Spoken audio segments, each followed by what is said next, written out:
It's a lovely day in Massachusetts today. It's pretty cold. I was out on my e-scooter because my wife's got the car, and I felt cold, but only at speed. It's otherwise astonishingly nice. I don't know if anybody knows this. I'm sure a lot of you do, but a poet called Louise Gluck, if that's how you pronounce her name, I think it's Gluck, was given the Nobel Prize for Literature. She's a really special poet, actually. She's been poet laureate in the States. She's won awards nearly every year of her literary life. And so I thought I'd read a couple of poems for you that I found on the internet. This first one was published just a couple of years ago. It's very short, and it's called The Undertaking. The darkness lifts, imagine, in your lifetime. There you are, cased in clean bark. You drift through weaving rushes, fields flooded with cotton. You are free. The river films with lilies. Shrubs appear, shoots thicken into palm. And now all fear gives way. The light looks after you. You feel the waves of goodwill as arms widen over the water. Love. The key is turned. Extend yourself. It is the Nile, the sun shining. Everywhere you turn is luck. Here's another one. It's called A Fantasy. And this was published way back in 2004. I'll tell you something. Every day, people are dying. And that's just the beginning. Every day, in funeral homes, new widows are born, new orphans. They sit with their hands folded, trying to decide about this new life. Then they're in the cemetery, some of them for the first time. They're frightened of crying, sometimes of not crying. Someone leans over, tells them what to do next, which might mean saying a few words, sometimes throwing dirt in the open grave. And after that, everyone goes back to the house, which is suddenly full of visitors. The widow sits on the couch, very stately, so people line up to approach her, sometimes take her hand, sometimes embrace her. She finds something to say to everybody. Thanks them for coming. In her heart, she wants them to go away.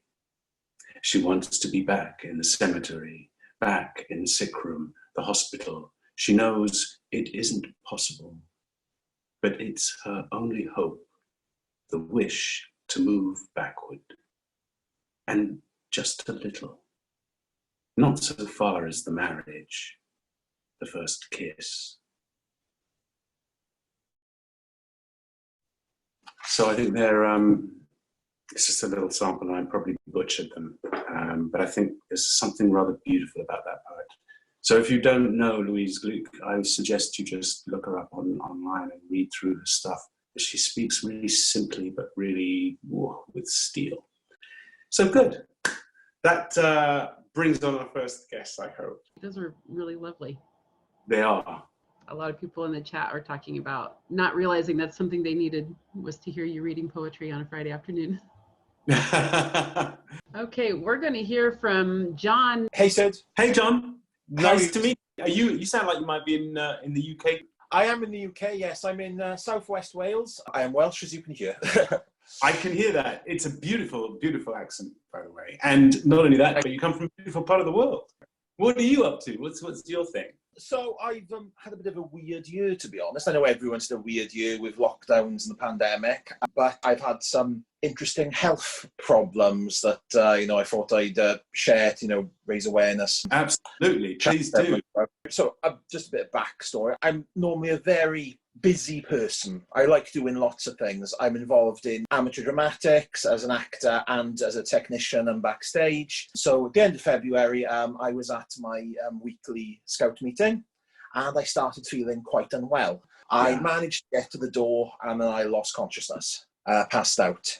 From the moment you started feeling unwell, it was what, 10 minutes? I felt a bit under the weather all day. I thought I was just coming down with a cold or something like that. I was taken to hospital, and in the hospital, in the waiting room, I passed out twice again. The third time it happened, I woke up to find several nurses and a porter crowding around me. They hooked me up to a blood pressure machine, and my blood pressure was 70/29, very low. But it was like very early stages of mild sepsis, so they pumped me full of antibiotics, and in a few hours I was, on the mend, getting better. This was start of March, so lockdown happened, and then started working from home, and so I'm a call centre worker. Towards the end of June, I was on a phone call and my speech started slurring. I started stammering, feeling very lightheaded, taken to hospital, diagnosed with a TIA, or a mini stroke. Since then, I've been suffering from chronic fatigue for the last 3 or 4 months. Obviously, because of lockdown, I wasn't doing much, but I've gone from being a very busy person to someone who can't even do the dishes or do a full day of work or having a nap.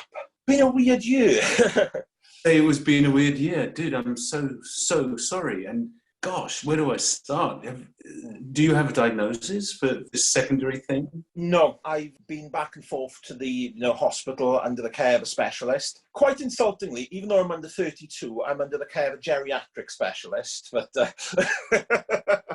makes you feel good about things, doesn't it? Yeah. Wow. I'm incredibly worrying. And the not knowing must be really frightening for you. It's just, I think if I knew, I could start to manage things and... Of course. Things. But yeah, the not knowing, it's very frustrating. I'm trying to take it with, a sense of humour. I'm convinced they can name something after me. I think John syndrome is... when I suggested that to my specialist, he rolled his eyes and gave me a bit of a wittering look. Or I assume it was a wittering look. Yeah. Wow. Is there a degree of predictability to your days now, or is it very unpredictable? You don't know what's going to happen? So most days I'll start off okay, but I get tired a lot more quickly than I should. By about 4:00 in the afternoon, when I finished work and sat down and had a cup of tea, I am no good to anyone for about 2 hours. Other days I'll feel fine, and then all of a sudden it'll feel like I've just hit a wall or something, or hit by a train. Yeah, I mean, that's a really unpleasant situation. And your body's obviously dealing with something, trying to tell you give you a message about something here. And unfortunately, no one's been able to help you help itself. Yeah, it's obviously crying out for something, but no one quite knows what yet. Are you alone? At the moment, I live with my partner. She's downstairs, but she's putting up with me. What does she think? What's her impression? She'll have been there for the whole way, and she's probably got some fairly strong ideas about what she thinks is going on. She's obviously very concerned when I try and do things around the house. So, if we buy a new piece of, flat pack furniture, like a simple thing, and I try and put it together, I get shouted at. I can't put those together on a good day, mate. So, good luck. I've actually measured the fatigue before with how many flat pack drawers I can put together before I get exhausted. So it's about a drawer before I get tired, and then half or later, I'm exhausted. And what kind of pressure has this put on your relationship, if you don't mind me asking? I don't think there's been much pressure. She's very accommodating with things. On the few times we have gone out, especially with her family or something, she's seen me starting to, nod off, nodding dog, dozing, and she's like, wake up. No, she's wonderful. Sounds like she is. She can probably hear me from downstairs. That's not the reason I'm saying it. Well, you should say that. Oh, my friend, I just don't know what to say. Obviously, anything I say would be probably more harmful than useful. So I wouldn't dream of giving advice out of my lane. I just wish I was a real doctor as opposed to someone who plays on TV. I thought Dr. Bashir could hear me, and you managed to, help Odo and. Well, I can do the bedside manner bit. I just can't do the physician bit. Not so smart. Try Cordon Hyperspray, that's all you need, you'll be fine. Exactly. Obviously, you're doing really well with the possibility of depression, although you must slip into that from time to time. But what do you do to ward that off? It sounds like you have a really healthy relationship with someone, which is lovely. Yeah, I'm reading a lot. I try not to binge watch TV too much, and I wouldn't just live on Netflix. I try and get through my sizable to read list. What's on your bedside table right now? At the moment, I'm actually reading a John le Carré book, a spy thriller.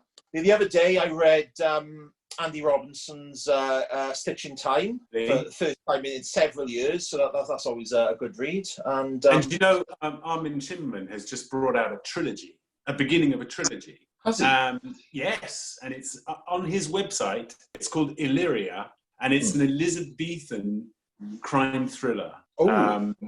So I'm going to just leave it at that. But it sounds really, really interesting. And it's totally up Armin's street to be able to write this sort of thing. You can get it at his website. I'm shamelessly plugging it. It sounds like it just will be a really juicy read. I've got to get a copy myself, actually. It's a note to self. Write it down, Sid. Yes, absolutely. I could write it down. I've got all this poetry here, which I now have to. I've got the blanket on the back side of it. Do you like poetry? I like a bit of poetry, yes. I've tried writing some myself. I decided to challenge myself to write a Shakespearean sonnet a couple of years ago, and it's a very difficult medium, that is, trying to get the stresses right and the rhymes. Yeah. Is it 14 or 16? Is it 12, 14 and 16 lines are sonnets, aren't they? They can come in several forms. Which I think is 14, I think it is. Yeah. Yeah. And my stepfather used to write acrostic sonnets as presents for people. Oh, so he'd write a sonnet. When it's acrostic, basically the first letter of every line means something. It just says something else. And it's usually like happy birthday or, one of those sort of things. What do you think the best resources online because you must have done quite a lot of research now of places to get, just to help with in terms of well-being and in terms of sensible medical knowledge about things? Most of my information I've gotten from people who I know are experts at that type of thing. So one of my best mates is an intensive care nurse. One of my cousin's husbands is a doctor. And one of my cousins is a pharmacist. So I tend to be asking them the questions. The charities, the support people who've got conditions that involve chronic fatigue, they've had advice on, managing the condition. And Well, I'm very, very grateful, John. Thank you, because you're a walking resource. Your info and your advice, and also your frankness. So I'm hoping you have strike gold and find someone who can help diagnose what's going on with you, get to the bottom of all this. Hopefully. Any minute now. Will you keep us posted? Will you of course, come back up and just say, still trying, not really figured it out yet, or made a breakthrough? Because I think a lot of people, you made a lot of friends today. Yeah, no, definitely, yeah. Look after yourself, my friend. Yeah, clock in, and if you're getting wobbly, just come back. If Tuesdays and Fridays, Tuesdays a bit late for you, but Fridays, come on, mate. Lovely. Cheers. Thanks. Cheers. You're welcome. Thank you. Thanks, John. It was great to meet you. You've got a lot of support in the chat, so please be sure that you scroll back and read through some of that. Definitely will, yeah. All right, we're going to go over to Daphne, who I believe is with Harar, who we met a few weeks ago. Hi. Hi, everyone. And there's a third person. Hey, it is lovely to see you. Hi to everyone. And I want to say thank you, especially to you, Sid, and Mel as well. You're creating a space here that is unbelievable for everybody. And I'm sure it's contributing so much. It's Wellbeing Month, and it's exactly the context to say that and to acknowledge it. And I'm so grateful. Thank you. Thank you. Well, yes, of course. I was just going to mention that your daughter made a remarkable impression on us. We all feel very affectionate towards her. Thank you. We like her too. Good. I wanted to comment. I think a recurring message that is happening when people come up and say that they're not social, and it's surprising to me, because what we're doing here twice a week and sometimes more than that, it doesn't get more social than that. No, it's true. Coming together, sharing, supporting each other. I think this group is the most sociable group that there is right now. Yeah, I couldn't agree with you more. It's true. And yet most of us are saying, I don't do good around people. I don't do well in groups. I don't like leaving the house. And yet, boom, they're all charming and fantastic and have wonderful stories. And just like, charming people do who are really sociable. And everybody says, you're such an extrovert. Absolutely. And I think coming forward and speaking in front of total strangers and sharing your intimate stories, some of those stories are very, very difficult to share and to hear. There's a lot of courage in that, and all the support that's coming up on the group chat. And I think people connect after, offline, and it's just amazing. That's really cool. I'm curious because you're all hanging out together, and I can see your boy right there, who's sort of shuffling from foot to foot because he must be getting really uncomfortable, standing up in the middle behind everybody. Did you come on the site before and recommend it, or did you come and to hang out? How did you guys get to know us? How does this happen? Kind of a funny thing with us. She educates me. Yeah. A lot of things I learned from her, and she includes me in her interests. TV, film, music, and that's never really did that recommendation. That's a terrific symbiosis. I certainly do. My son's now 24, and we're becoming good friends, and I absolutely learn from him all the time. He's much more open emotionally than I am. He talks about like his feelings and stuff, which I have real problems with. And it's been wonderful for me. It's been really good. And I'm really glad that you both came on, because I think it's a scary place, the internet. You're in a room with 100 people and you're all talking. I need to check this out, is what I would have to say to my son if I was so. But it's a lovely group of people, and we're all crazy, which makes it really nice. We're all very weird. And who's in the background then? Can I introduce myself to you? Hello. What's your name? Dor. His name is Dor. We're actually Israeli, so all our names are Hebrew names. So Daphne means laurel, Yeah. Hadar means glamour, and Dor means generation. But actually in Hebrew, my kids' names, and I have another child, but she has different interests. All the children's names have 3 letters in Hebrew. Yeah. That's my first initial, my husband's first initial, and the 3rd letter from God's name. That is pretty lovely. That is pretty smart. 3 partners in every child: the mother, the father, and God. Absolutely. That's beautiful. That's really lovely. Are you back at school yet, Dor? Mm-hmm. How long have you been back? A month? Yeah. About a month. And were you really happy to get back? Like, finally. Mm-hmm.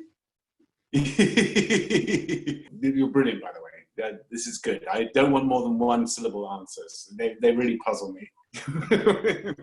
And what's your school like? Like your friends, I guess. I guess. Does anyone in your class like Star Trek? I have no idea. Yeah, I think Otis' accent is not compatible with ours. He came to the UK at the age of 2, so he has a 100% British accent, and we're not compatible. That's really funny. And you're obviously not adopted, but people might think you were. Whereabouts in the UK are you? So we're near Reading. Oh yeah, in Surrey. Okay, brilliant. Yeah, I lived near Guildford. Yeah. Have you been to Guildford? Yes, of course. So when we came to the UK, we didn't know for how long we'll be here, so we made it a point to travel a lot. So we covered pretty much the entire island. Wow. And do you have, is it you who moves around for work, or your partner? We came here for my partner. He came here for a year, but we all settled so nicely, and I found a nice job, so we stayed. Oh, congratulations. That's really terrific. And do you like it here too? Forgive me, Hadar, I'm terrible with names. Well, I've just got too many to keep in my head, so I just don't keep any. Are you liking the different place, the different country? I think I'm really learning a lot. Yeah. I'm so broad in England. I know a little bit of everything now. Yeah, that's really lovely. I'm really glad you guys are enjoying it, because it's a really tricky time to be in England. Things are, they're up in the air. People are frightened and not sure of the future. And when people are like that, they tend to take sides, and it's not good. It's not good for anybody. This is actually the opposite. We should be coming together and going, right, we'll help each other through this, especially this horrible disease which has arrived and creating havoc both sides, and certainly testing all our leaders, for want of a better way of putting it. You have another daughter, or another daughter. Another daughter. And is she the same in the middle age? Or? In the middle, yeah. How did I guess that? Do you mind me asking what your husband does? So my husband is a law professor, so he came here for a year for a Hadar sabbatical. said so. She said so. I forgot. So thank you. You totally reminded me. And he works in Israel. He now works back in Israel. So actually, it's another example of how this pandemic brought us good things and bad things. So this group is one of the good things. And another positive is that my husband doesn't need to travel. Everyone is studying online. So it was a gift. So This year was a gift. That is so good. Yeah, I'm really glad for you. And it's wonderful. And how's it been like living as a family under the same roof? Are you all going crazy or are you all loving it? I think everyone was really, really happy to be together. And I was worried that some of us will get bored or on each other's nerves. And I have to say that, there are good days and there are days that are not so good. And I think, and again, the context of well-being, I think the key here is to be very self-aware. So if you notice that you don't have patience one day, you're upset, you're nervous, you're scared, give a heads up. This is not a good day for me. Give me space. You reminded me of something that Nana brought up, a talk we had a couple of days ago, which she entitled, I can't remember what it's called, it's a name, and it wasn't not one I'm familiar with. But she said, because she's been through some very difficult things, but one of the things that stuck with me that was really interesting was that there is a precious little space between the moment you get upset about something, you get triggered, for want of a better way of putting it, and your reaction. And it can be just milliseconds, but it's enough time to be generous. It's enough time to not compete. It's enough time it's okay to lose an argument, for example. It took me a long time to learn that. And now I say I've lost before I even start. Because I know I'm not going to be able to do it. I totally agree with that. And another tool that I find useful is in that moment where you can make your choice of how you react. It helps to narrate your feelings. So if you talk through what you're going through, it enhances the moment, gives you more time to catch up with yourself, regroup, and see how you want to respond. Absolutely. Were you going to plan a vacation this year? Is that obviously can't, but would you Start normally be going somewhere? Yeah, because we all work very hard and we're very busy, and we try every couple of months weekend off or something like that, but we've been very concerned about everything that's going on. So we've been practically isolating since March. So we haven't gone anywhere, haven't done anything. But we were able to upgrade our lives by introducing television to our home. Fantastic. We didn't have a television for many years because we decided that we prefer to do other activities and to go outside for the cinema, to go outside to see nature. Of course. Anything but TV. But being locked down in the home, we thought about how we're going to upgrade.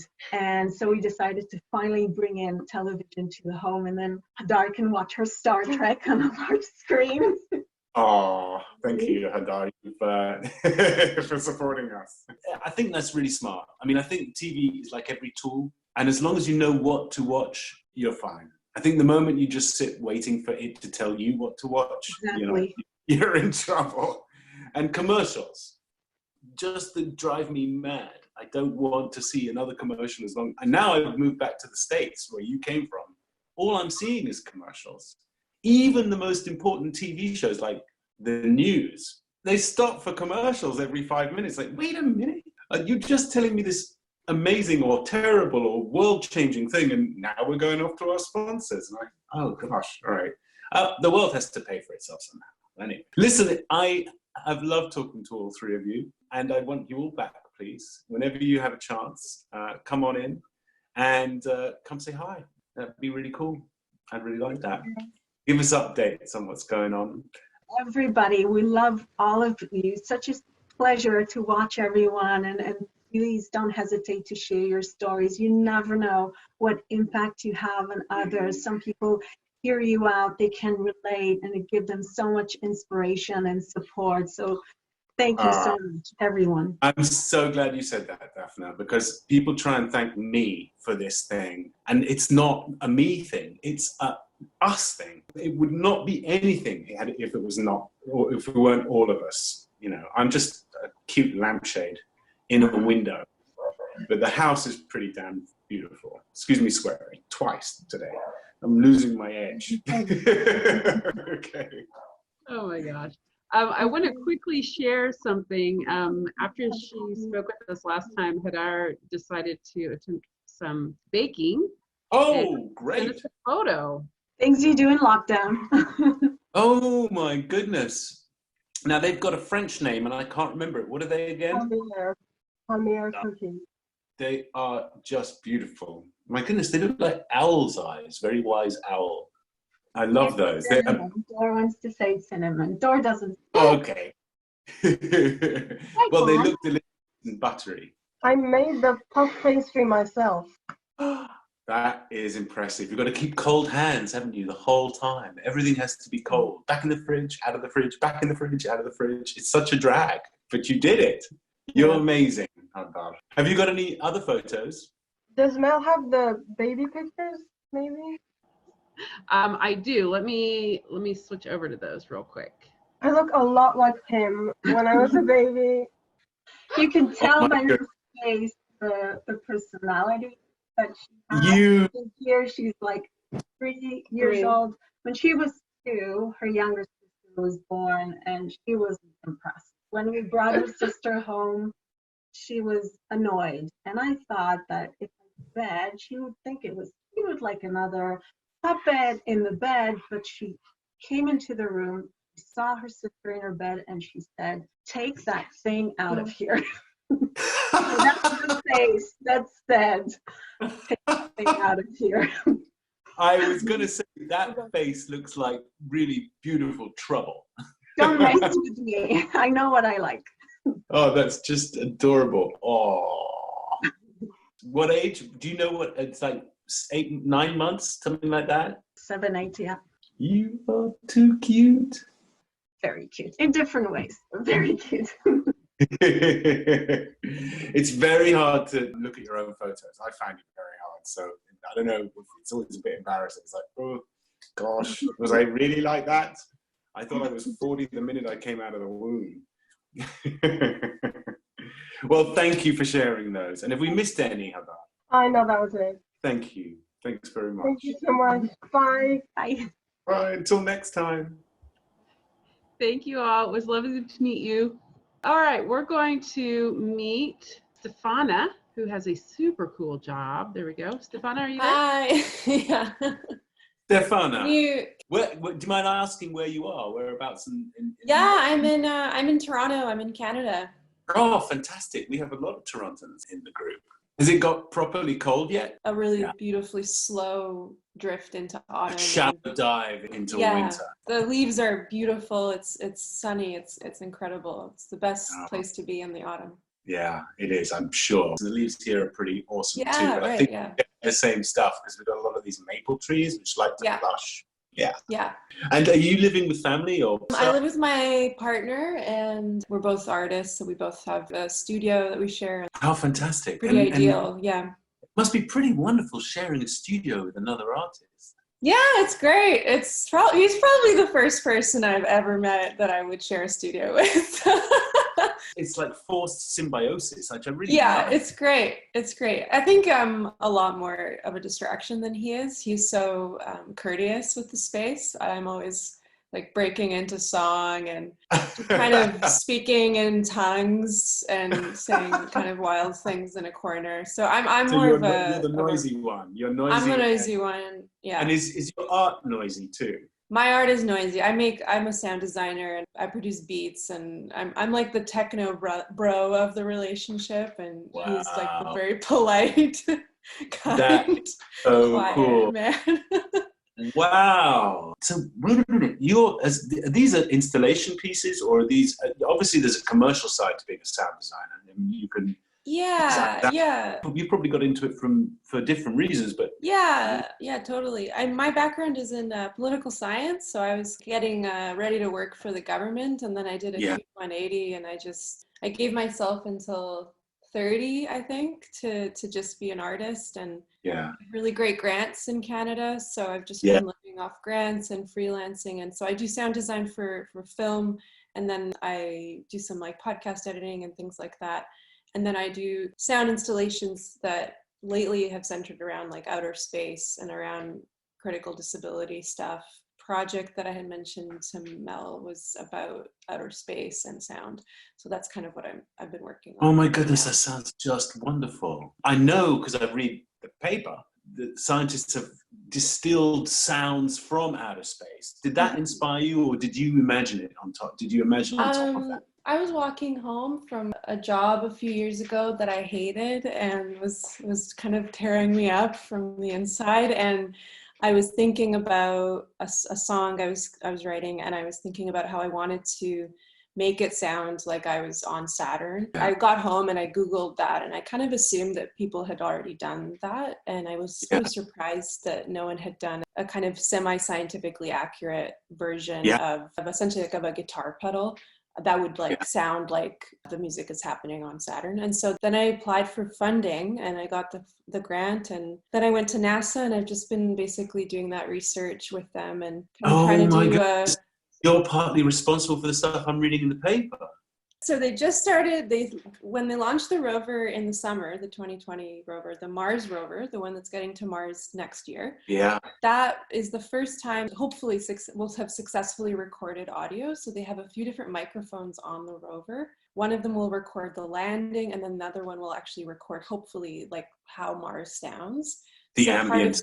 Exactly. So part of my project was to create soundscapes for each planet on the solar system.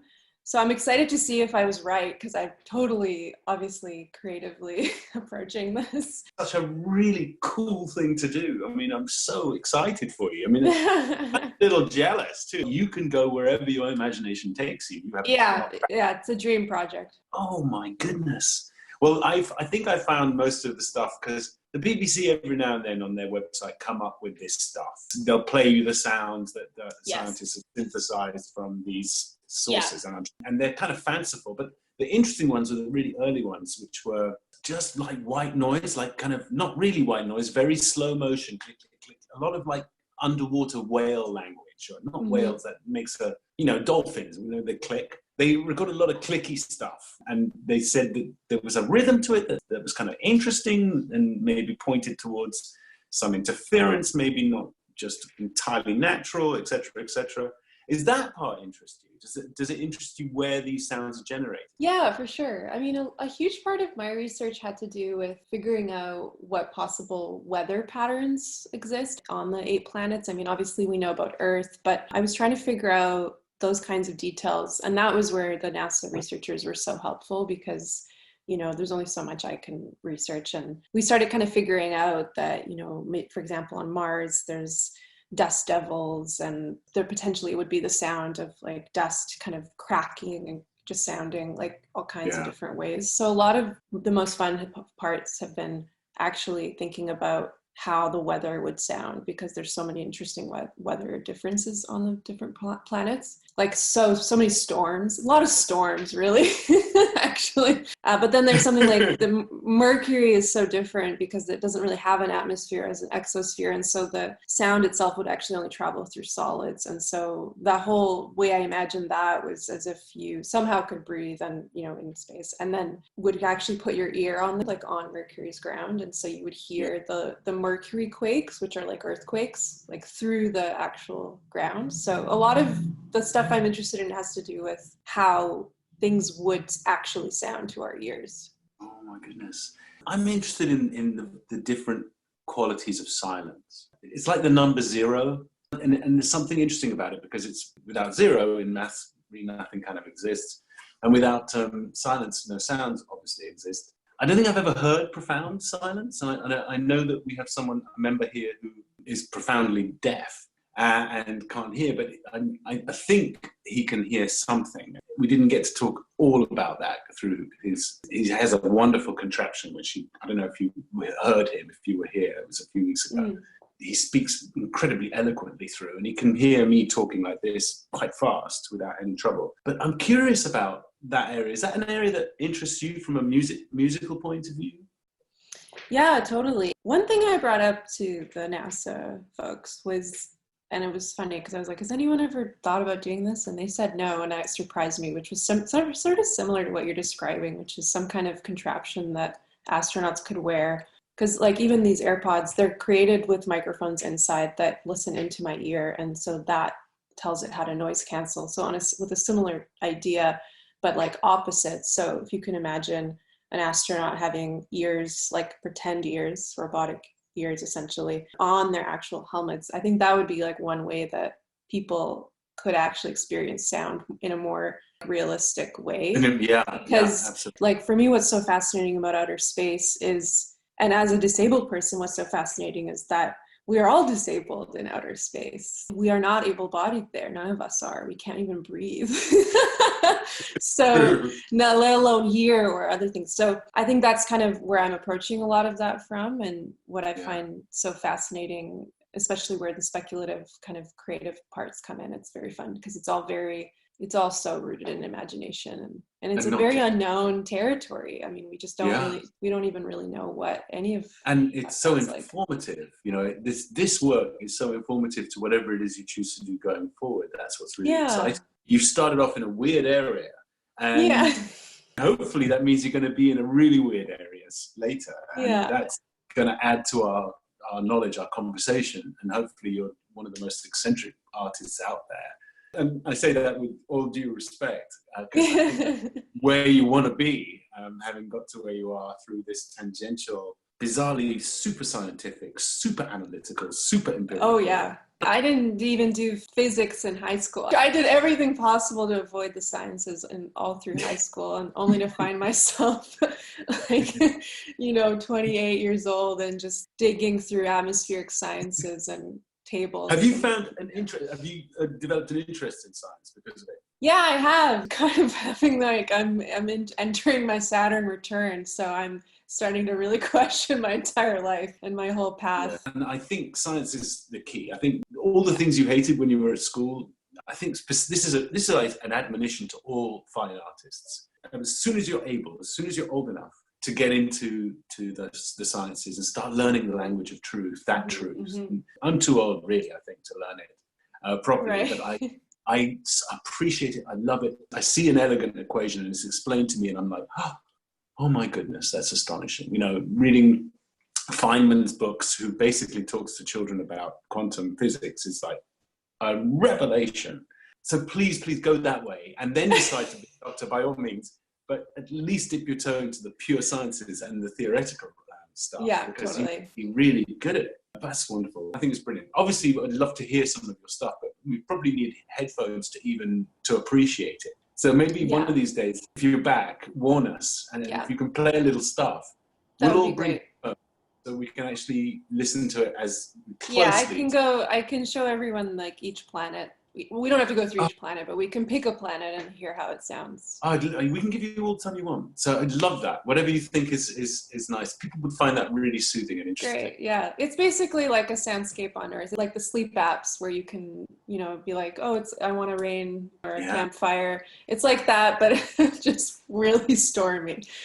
That's wonderful. What's your partner's art? What's his area? My partner, he's disabled as well. He has different disabilities, but his work has to do with auto theory and Tourette's syndrome and OCD. And so his work is kind of based on the visual arts as well. So he's a visual artist. He's writing his PhD dissertation right now, and it's all about this stuff. Oh my goodness.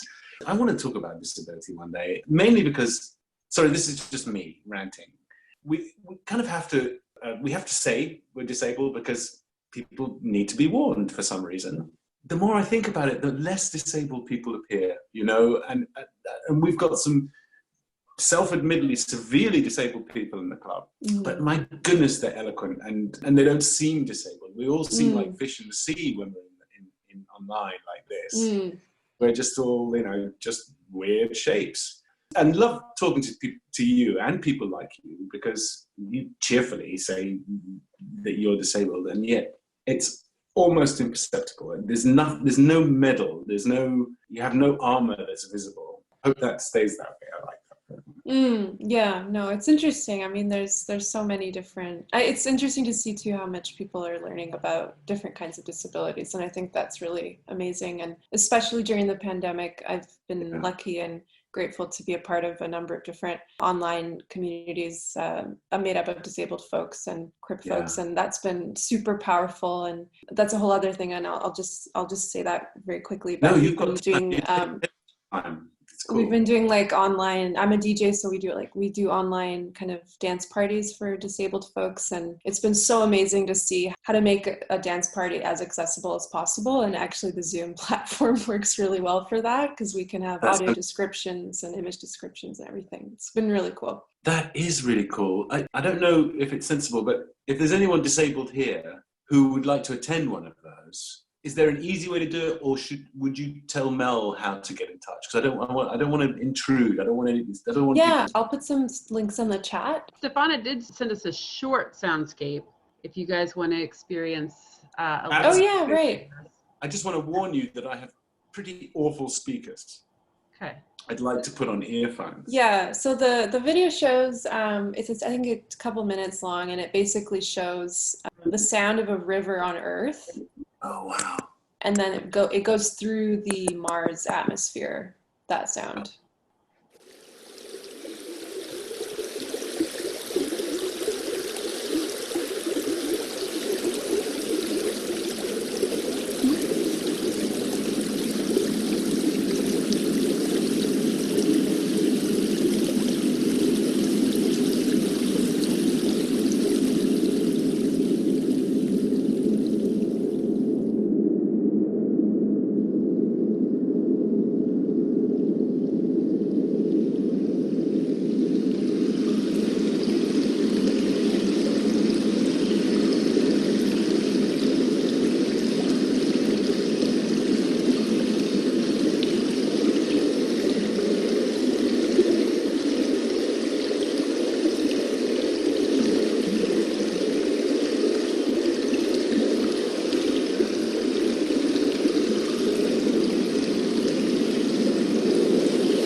I really love the graphic too. I get to anticipate, and that's really quite exciting.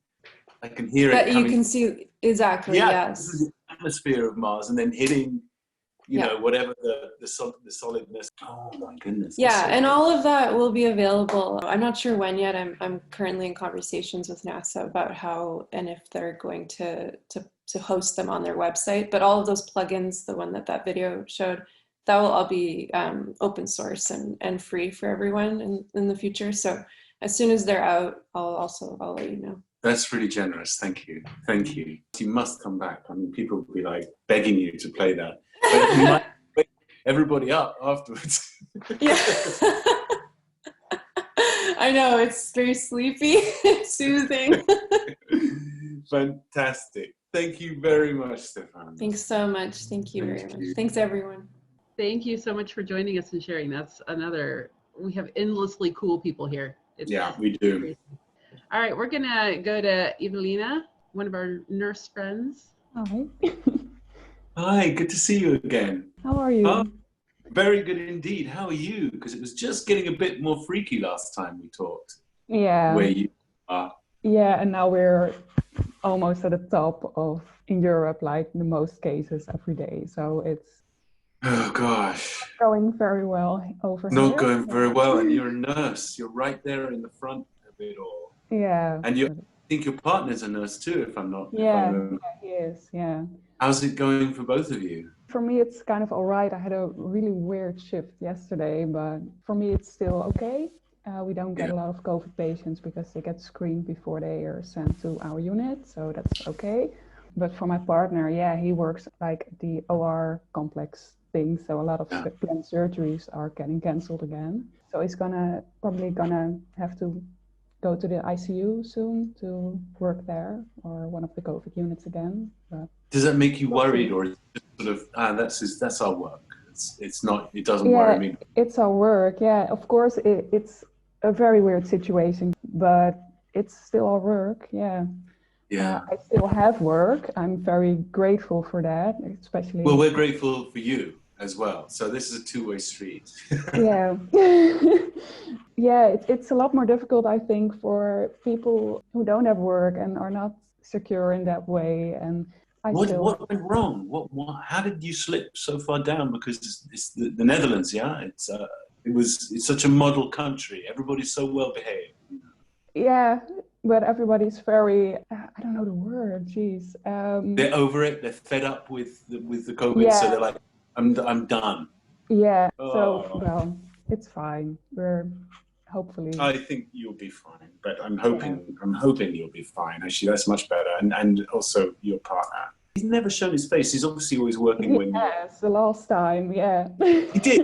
That's He's a bit right. shy, That's so. what you're going to have to try with me. Well, okay. What beautiful news is there coming from the Netherlands right now? Because there must be something good. People must be going, wow, that's good right now. Honestly. I'm hating that you have to think about this. Yeah, no, it's very good to actually think about this for a moment. I don't know really. There must be a lot of good news, but the bad news, unfortunately, Yeah. has the upper hand. Yeah, well, that's kind of why I started with the poem, because that to me was good news, that Nobel gave this person an award for literature. Yeah, so wonderful. She really is a wonderful, wonderful writer. And even if you don't like poetry, this is someone you can talk to. Because I think when you read poetry more than with novels, it's a conversation. It's like quick, and you're good, and you keep remembering it all day. I kind of wanted to ask: do you meet people who have problems with anxiety and problems with depression and those sort of things as well in your line of work, or is that because I suspect you're pretty much getting a lot of people who are like that, as well as people who are chronically ill? Yeah. I meet a lot of people. I worked in a psychiatry unit for a little while. Yeah, but personally too. And I think, especially in this time, everybody is a bit nervous. And for some people, that means they get anxious or they get depressed. Or I actually want to talk to you a bit about this today because great. I've done this before from a university. A couple of years ago, they asked about students who had either mental or physical disability to speak up and tell everybody about their experiences. So I did, because I've struggled with anxiety and depression for a lot of years now, and I still do. And I think it's, well, what I got from sharing my experience before is that a lot of people hide it, and there's still a massive stigma, even in a country like the Netherlands, where you think you can talk about everything. That isn't true, not at all. I really felt like this is a very open space, and in the light of what Daphne just said about sharing things and helping others, I feel it really is healing to hear other people talk about their experiences, to share a bit about that. What do you mind me asking? What do you think is No, you can ask me anything. Thank you. I'll try not to be too complicated, but what do you think is the single biggest barrier to talking about it? Because it's funny when you talk about it, when other people talk about it, it sounds good. It sounds natural. It doesn't sound unusual. It sounds like something a lot of us have in common with each other. But there's something that's stopping us talking about it. What do you think stops us? I think most of the time it's the shame, the fear of being the one that's different from everybody else. It's very scary to actually confront yourself with your feelings and to accept that you're feeling a certain way. Or I always feel like when you talk about it, or in my case, I love to write about it, because then you actually put it in the world. It's actually there. It's not only inside your head, in the world around you. And at that point, it becomes real. It's Yeah. not just something that's inside you, it's something that's outside of you, and then it sort of becomes real and you have to deal with it. But that's very scary because, you know, we as people, we love to just take the easy way and not talk about it. That's easier. And we love to be perfect, you know, we love to be like the people in magazines or on TV and stuff like that. Yeah. What sort of form does your anxiety take? Because I've been close to it all my life, most of my life. And I notice it's very different kinds. Is it a complicated thing for your partner? Is he so good now that he's like, knows when to help? It is a very difficult thing for my partner, yes. And it was for my parents back in the day when I lived with them. I had a lot of panic attacks. Terrible. Well, it's just, not very nice. People would just, either my parents or my partner just, you know, tells me to, well, just calm down for a moment. It's all right. And that's the only thing I can do right then. You can't calm down. Yeah. You know, in the past, that was a very difficult thing to actually let people know that it will get better. It doesn't last forever. And I know that. It's the first time, it is really scary. And people often feel like they're never going to get out of it. But you will. It will end. That's just the way your body works. You can keep it up. Telling other people that you're going to be all right. And that's very difficult to do at the moment that you're in that panic attack. Because you can't think rationally. You're just all feelings and all anxiety. I've witnessed several panic attacks.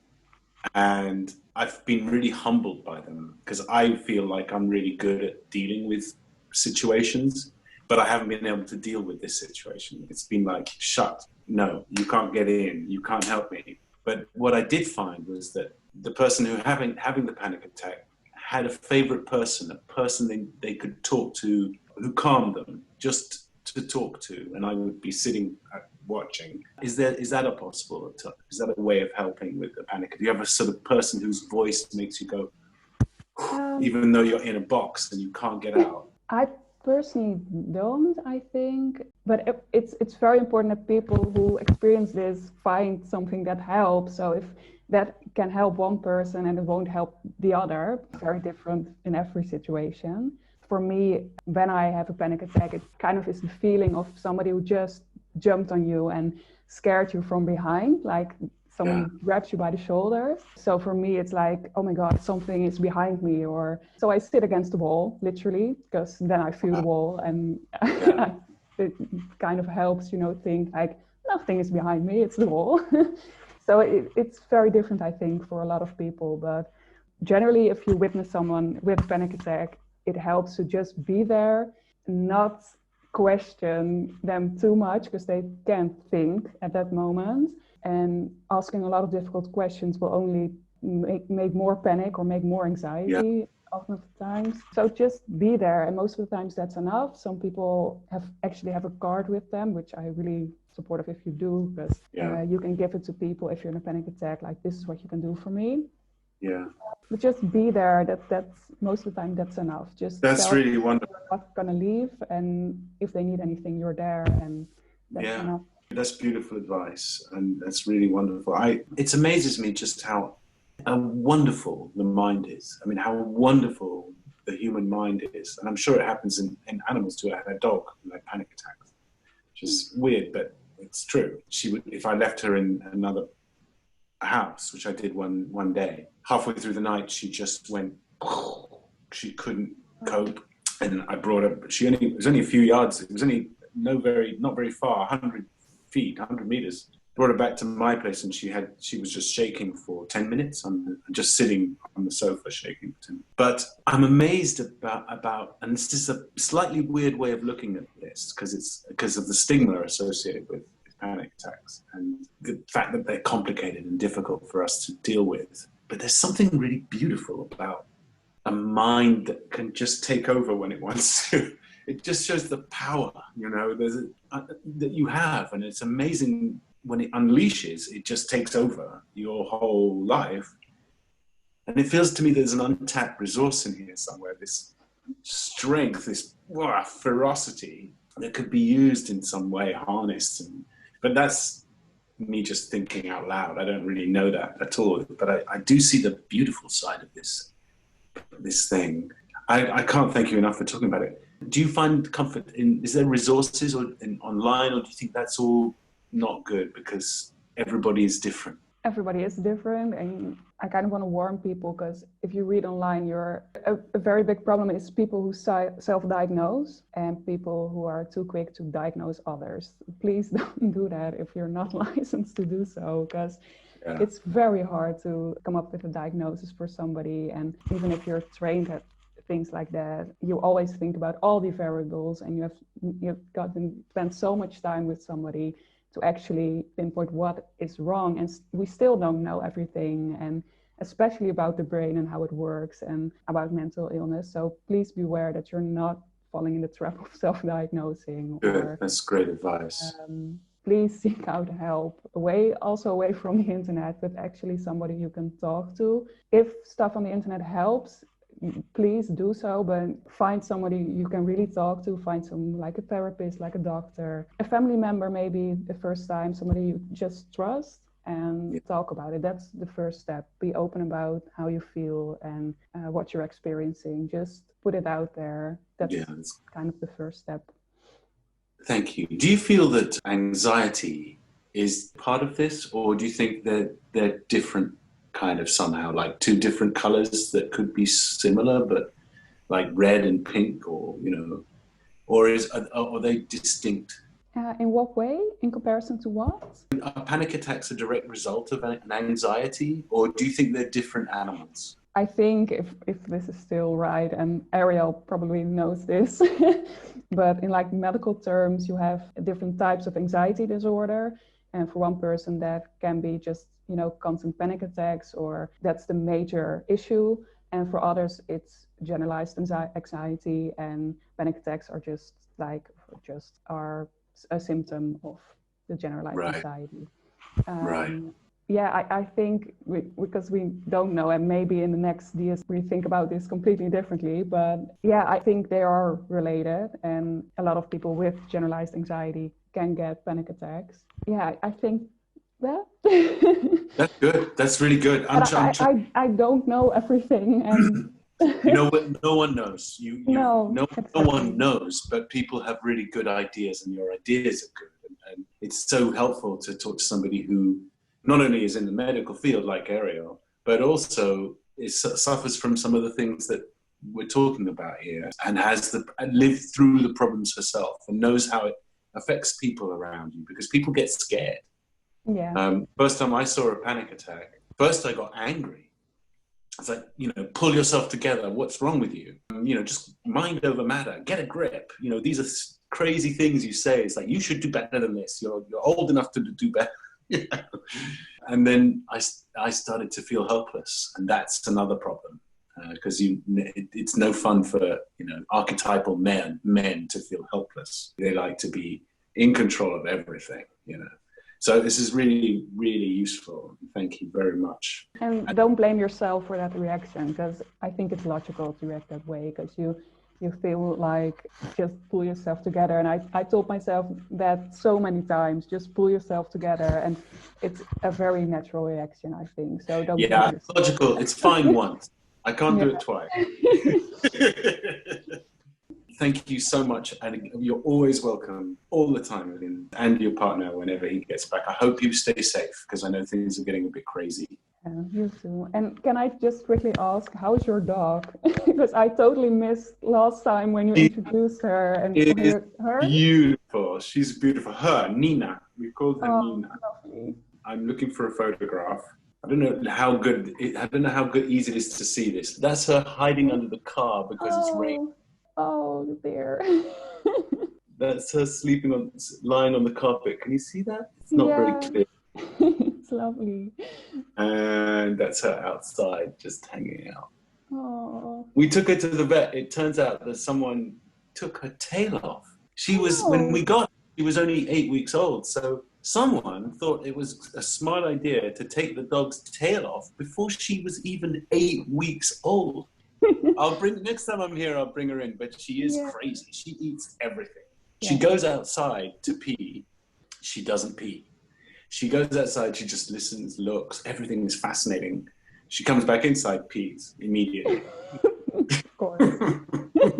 Well, thank you so much. Thank you, everybody. Thank you, Evelina. There is a lot of conversation happening in the text chat about anxiety in particular, but other mental health issues. So Good. It's really important. I'm no expert, obviously, but I am a conduit. Yes. And we do have some experts here, so. I know. That's really handy. Yep. Yeah. All right. Thanks, everybody. Enjoy your weekend, and we'll see you guys next week. Yay. Thanks, everybody. Good night. Goodbye. Lovely people. Bye. Have a nice weekend. Good weekend. Have Bye-bye. a great weekend. Bye-bye. Please be Bye, safe. everyone. Oh, happy Happy Canada Thanksgiving. Thanksgiving.